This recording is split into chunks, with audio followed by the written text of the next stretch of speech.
السلام علیکم ورحمۃ اللہ وبرکاتہ۔ محترم ناظرین، تذکیر بالقرآن کے 13ویں ایپیسوڈ میں آپ کا استقبال ہے۔ آج انشاءاللہ ہم سورۃ الفجر کا ترجمہ اور اس کی مختصر تشریح پیش کریں گے۔ آئیے تلاوت سے ہم اس کا آغاز کرتے ہیں۔ اعوذ باللہ من الشیطان الرجیم، بسم اللہ الرحمن الرحیم۔ والفجر وليال عشر والشفع والوتر والليل إذا يسر هل في ذلك قسم لذي حجر ألم تر كيف فعل ربك بعاد إرم ذات العماد التي لم يخلق مثلها في البلاد وثمود الذين جابوا الصخر بالواد وفرعون ذي الأوتاد الذين طغوا في البلاد فأكثروا فيها الفساد فصب عليهم ربك سوط عذاب إن ربك لبالمرصاد فأما الإنسان إذا ما ابتلاه ربه فأكرمه ونعمه فيقول ربي أكرمن وأما إذا ما ابتلاه فقدر عليه رزقه فيقول ربي أهانن كلا بل لا تكرمون اليتيم ولا تحاضون على طعام المسكين وتأكلون التراث أكلا لما وتحبون المال حبا جما كلا إذا دكت الأرض دكا دكا وجاء ربك والملك صفا صفا وجيء يومئذ بجهنم يومئذ يتذكر الإنسان وأنى له الذكرى يقول يا ليتني قدمت لحياتي فيومئذ لا يعذب عذابه أحد ولا يوثق وثاقه أحد يا أيتها النفس المطمئنة ارجعي إلى ربك راضية مرضية فادخلي في عبادي وادخلي جنتي۔ صدق اللہ العظیم۔ رب اشرح لي صدری ويسر لي امری واحلل عقدة من لسانی يفقهوا قولی۔ اللهم ارنا الحق حقا وارزقنا اتباعه وارنا الباطل باطلا وارزقنا اجتنابه اللهم وفقنا لما تحب وترضى۔ محترم ناظرین و سامعین، سورۃ الفجر یہ مکی صورت ہے اور یہ اس زمانے میں نازل ہوئی تھی جبکہ مکہ معظمہ کے اندر اسلام قبول کرنے والوں کے خلاف ظلم و ستم یوں سمجھیے شروع ہو چکے تھے اور بہت شدید یعنی بہت ہی زیادہ ظلم و ستم ڈھائے جانے لگے تھے۔ تو اسی بنا پر اہل مکہ کو اس صورت کے اندر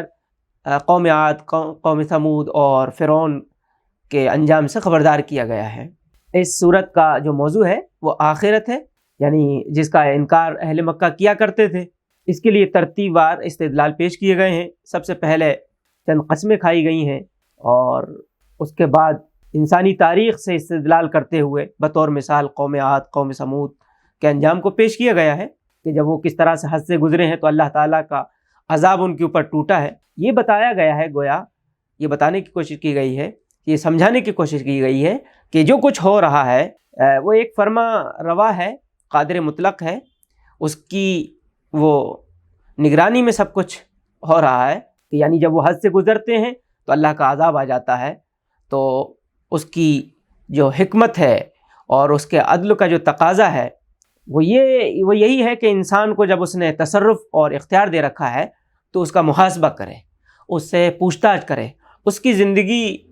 کے بارے میں اس سے سوالات کرے۔ اس کے بعد انسانی معاشرے کی ایک عام اخلاقی حالت کا بھی جائزہ لیا گیا ہے کہ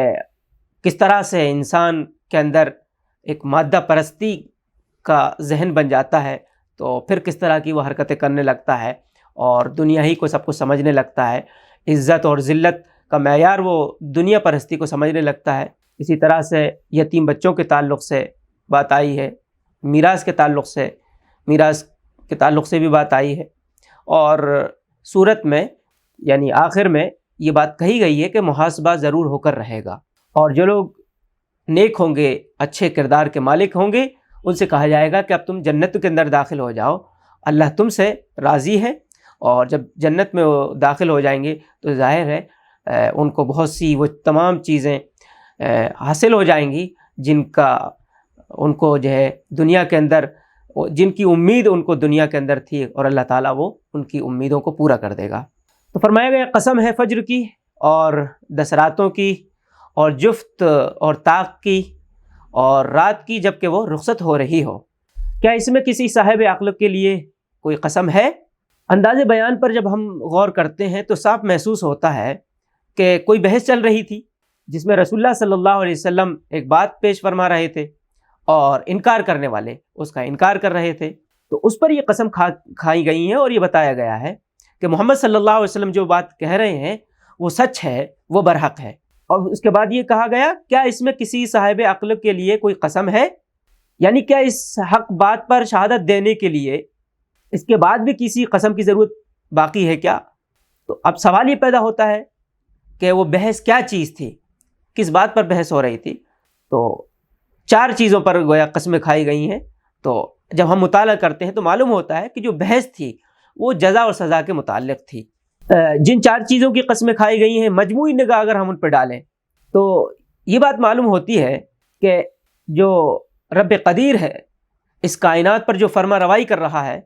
تو وہ جو بھی کام کر رہا ہے بے تکا اور بے مقصد نہیں کر رہا ہے۔ اس کا کوئی بھی کام ایسا نہیں ہے کہ اس میں کوئی مصلحت نہ ہو، ہر کام مصلحت پر مبنی ہے، بلکہ اس کے ہر کام میں ہم کو صریحاً واضح طور پر ایک حکیمانہ منصوبہ نظر آتا ہے۔ ذرا ہم اس دنیا پر نگاہ ڈالیں، کیا ایسا ہوتا ہے کیا اس دنیا کے اندر کبھی دیکھا ہے کسی نے کہ رات ہے اور اچانک دن کے 12 بج رہے ہوں، چاند نکلا ہے، آج چاند نکلا ہے اور دوسرے دن وہ 14ویں رات کا چاند بن کر طلوع ہو رہا ہو؟ ایسا کبھی کسی نے نہیں دیکھا ہوگا کہ رات آئی ہے اب ختم ہونے کا نام ہی نہیں لے رہی ہے، اس کے اندر تبدیلی ہو ہی نہیں رہی، وہ مستقل ٹھہری ہوئی ہے، تو کبھی ایسا نہیں ہوگا۔ تو اگر آدمی روز و شب پر، دن و رات پر غور کرے اور آنکھیں کھول کر دیکھے اور اس کا نظریہ صحیح ہو، درست ہو، تو وہ اس بات کو تسلیم کر لے گا، اس امر کی شہادت اس کو ملے گی کہ یہ جو زبردست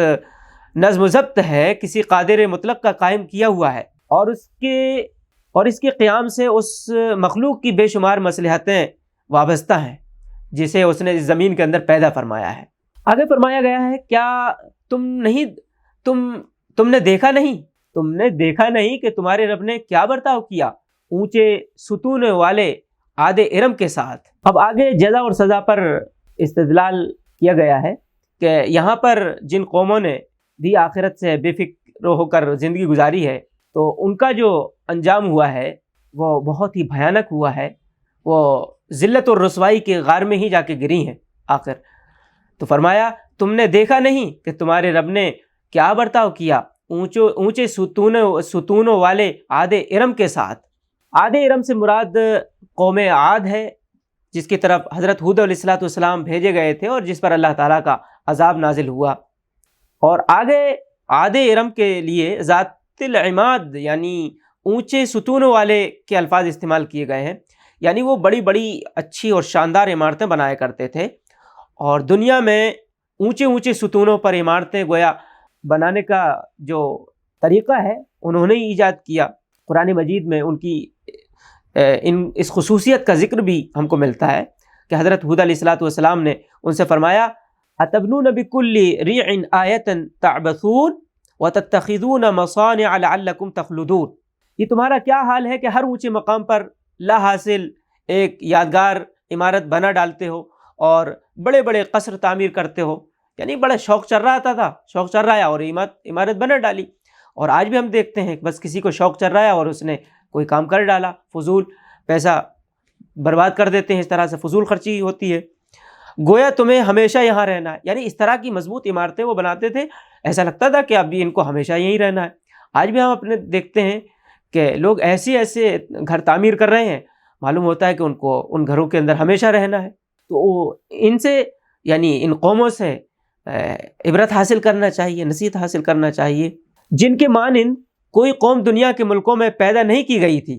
یعنی وہ اپنے زمانے کی بے نظیر اور بے مثال قوم تھے، یعنی سپر پاور، بہت ہی پاورفل، بہت ہی طاقتور شان و شوکت کے اعتبار سے،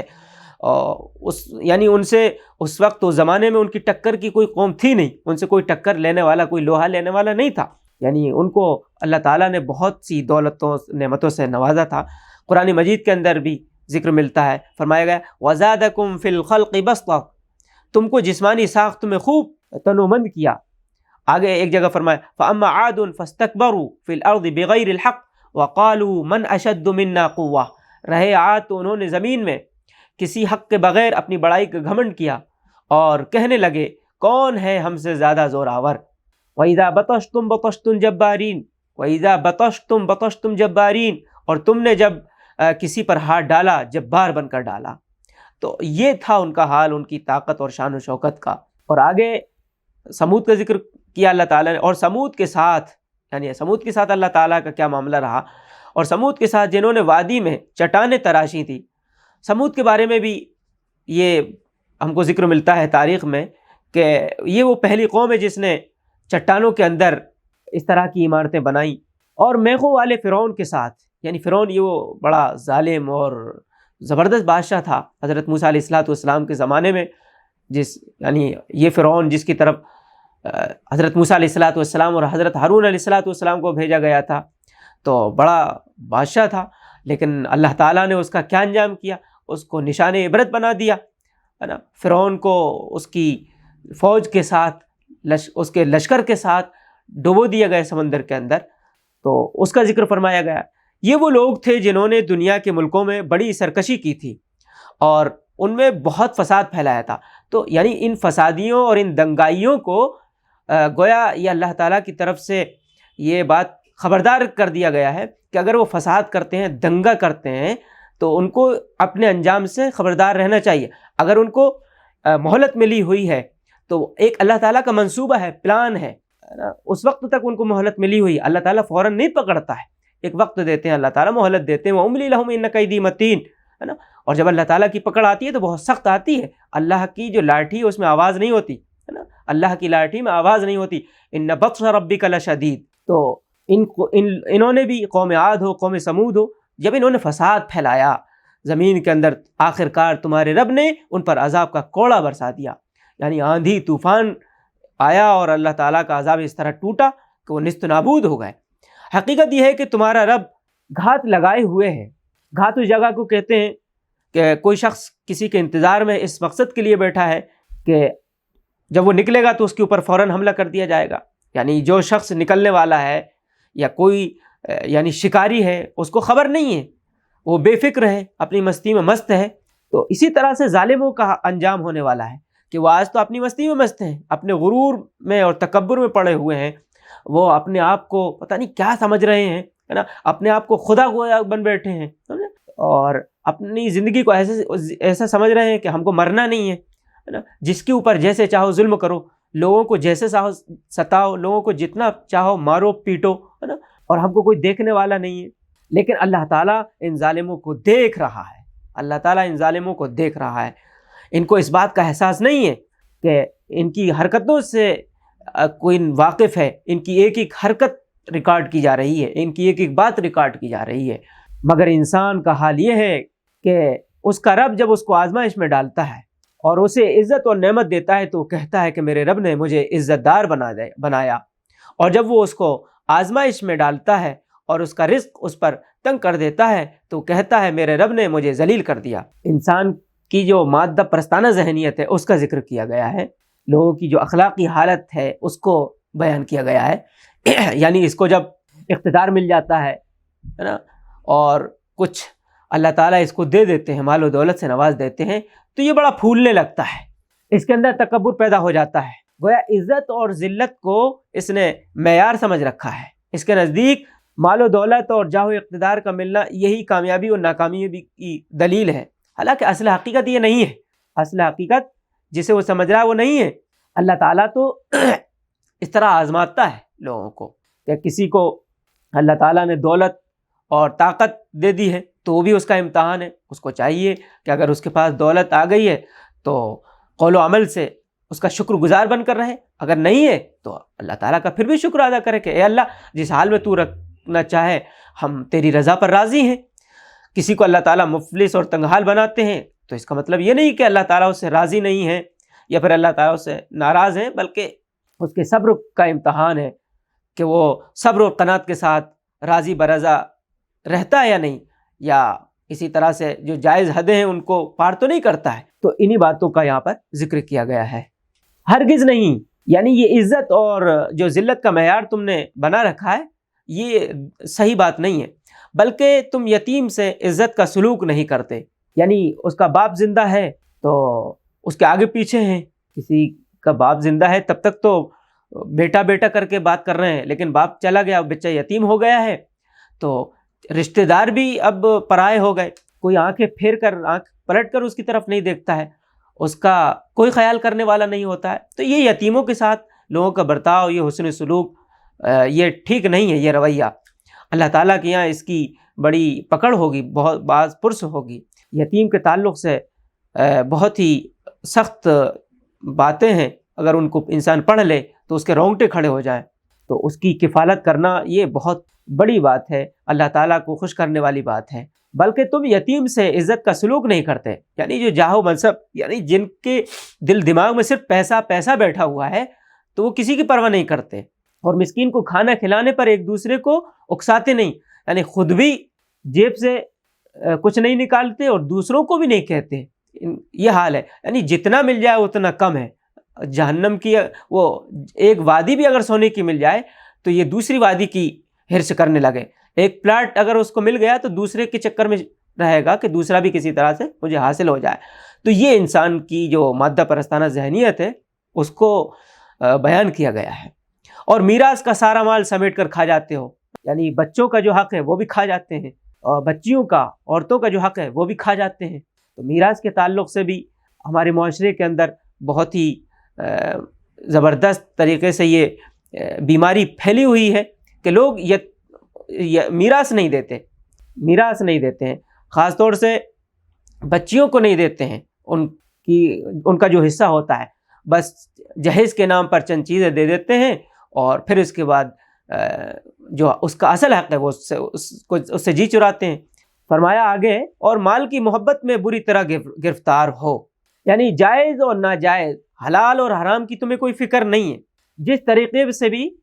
مال حاصل کیا جا سکتا ہو اسے حاصل کرنے میں تمہیں کوئی تعامل نہیں ہوتا ہے۔ مال خواہ کتنا ہی مل جائے تمہاری حرص ختم نہیں ہوتی ہے، جو آگ لگی ہوئی ہے وہ آگ بجھتی نہیں ہے، یہ تمہارا حال ہے، ہرگز نہیں، یعنی یہ تمہارا خیال یہ غلط ہے کہ ہم دنیا کے اندر ہمیشہ جئیں گے اور دنیا کے لیے جو کام کر رہے ہیں وہ ہمارے کام آئیں گے، یہ شان و شوکت، یہ عزت اور یہ دولت ہے نا، یہ پراپرٹی اور یہ بینک بیلنس کل کچھ کام آنے والا نہیں ہے، آگ بند ہوتے ہی سب دوسروں کا ہو جائے گا۔ یہ تمام چیزیں کل قیامت کے دن بچانے والی نہیں ہیں، وہاں تو صرف اور صرف اعمال کا سکہ چلے گا۔ جب زمین پے در پہ کوٹ کوٹ کر ریگزار بنا دی جائے گی اور تمہارا رب جلوہ فرما ہوگا، اس حال میں کہ فرشتے صف در صف کھڑے ہوں گے اور جہنم اس روز سامنے لے آئی جائے گی، اس دن انسان کی سمجھ میں آئے گا، اور اس وقت اس کے سمجھنے کا کیا حاصل، یعنی اس وقت انسان یاد کرے گا کہ وہ دنیا میں کیا کیا کرتا رہا، یعنی ساری چیزیں اس کے سامنے آئیں گی، اس وقت تو انسان کو ہوش آئے گا، اس وقت تو نصیحت ظاہر ہے کچھ کام آنے والی نہیں ہوگی، یعنی ساری باتیں اس کے سامنے ہوں گی، اس وقت تو انسان افسوس کرے گا، کف افسوس ملے گا، لیکن اس دن کا افسوس کرنا اسے کوئی نفع نہیں پہنچائے گا، فائدہ نہیں پہنچائے گا۔ وہ تو فیصلے کا وقت ہوگا، نتیجہ بھگتنے کا وقت ہوگا، اس وقت کا افسوس کرنا کوئی فائدہ نہیں پہنچائے گا۔ وہ کہے گا کہ کاش میں نے اپنی زندگی کے لیے کچھ پیشگی سامان کیا ہوتا۔ پھر اس دن اللہ جو عذاب دے گا ویسا عذاب دینے والا کوئی نہیں، اور اللہ جیسا باندھے گا ویسا باندھنے والا کوئی نہیں، یعنی اللہ کے عذاب سے، اللہ کی پکڑ سے اس دن کوئی بچانے والا نہیں ہوگا۔ جس طرح سے قوم عاد کا، قوم سمود کا، فرعون کا ذکر کیا گیا، اسی طرح سے ان ظالموں کا بھی حشر ہوگا۔ اللہ کے یہاں کسی کی رشتہ داری تھوڑی ہے، بس جیسی کرنی ویسی بھرنی، یعنی جو جیسا کرے گا ویسا پائے گا، جو آج بوئیں گے کل وہی قیامت میں کاٹیں گے۔ دوسری طرف ارشاد ہوگا، اے نفس مطمئن چل اپنے رب کی طرف۔ نفس مطمئن سے مراد وہ انسان ہے کسی شک اور شبے کے بغیر بڑے ٹھنڈے دل سے اطمینان سے جس نے اپنے رب کو رب مانا اور انبیاء کے بتائے ہوئے طریقے کے مطابق اپنی زندگی کو گزارا، جو انہوں نے حکم دیا اس کو مانا، جن باتوں سے منع کیا ان سے وہ رکے رہے، اور دین حق کی راہ میں جو بھی مسائل جو بھی مشکلات پیش آئیں انہوں نے خوشی بخوشی ان مصیبتوں کو قبول کر لیا، اور دنیا کے اندر جو فائدے اور جو منافع ان کو حاصل ہوتے نظر آ رہے تھے، بظاہر تو وہ فائدے تھے لیکن ان کے اندر ان بڑے نقصانات تھے، تو انہوں نے ان سے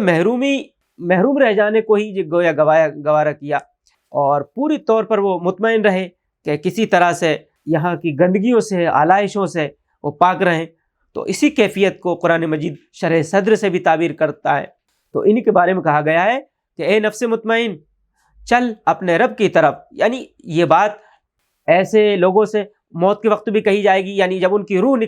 نکالیں گے فرشتے تو بہت آسانی سے ان کی روح نکل جائے گی، ان کو تکلیف نہیں ہوگی، اور قیامت کے روز بھی جب وہ دوبارہ اٹھائے جائیں گے میدان محشر میں، تو جہاں سب لوگ پریشان ہوں گے تو یہ مطمئن ہوں گے،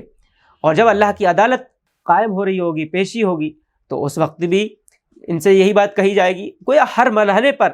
انہیں اطمینان دلایا گیا ہے کہ وہ اللہ کی رحمت ان کے ساتھ ہے، کہ وہ اللہ کی رحمت کی طرف جا رہے ہیں گویا۔ تو ہم کو اللہ تعالیٰ سے دعا کرنا چاہیے کہ اللہ تعالیٰ ہمیں بھی ایسے نیک اور صالح بندوں میں شامل فرمائے۔ آمین۔ وآخر دعوانا ان الحمد للہ رب العالمین، والسلام علیکم ورحمۃ اللہ وبرکاتہ۔